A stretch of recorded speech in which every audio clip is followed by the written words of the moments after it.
بسم اللہ الرحمن الرحیم۔ حضرت ابو ہریرہ رضی اللہ عنہ بیان فرماتے ہیں،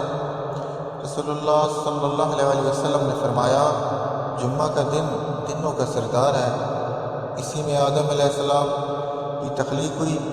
اسی میں ان کو جنت میں داخل کیا گیا،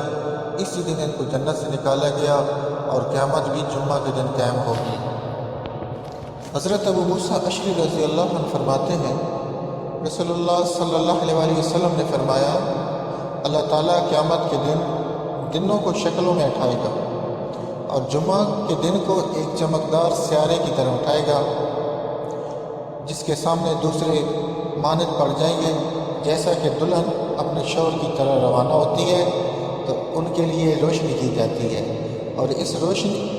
اس کی روشنی میں سب لوگ چلتے ہیں، ان کے رنگ برف کی طرح سفید ہوں گے، ان کی خوشبو مشک کی طرح پھیلے گی،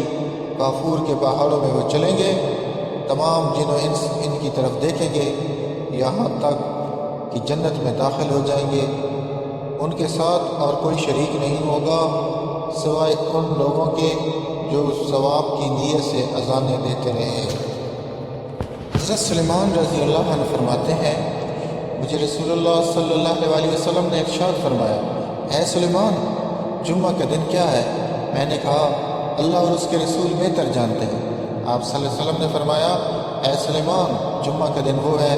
جس میں تیرا باپ یا شاید یہ کہا تمہارا باپ پیدا ہوا، اور میں تجھے جمعہ کے دن کی فضیلت بتاتا ہوں۔ جو شخص جمعہ کے دن غسل کرے جس طرح اس کا حکم دیا گیا، پھر وہ اپنے گھر سے نکلے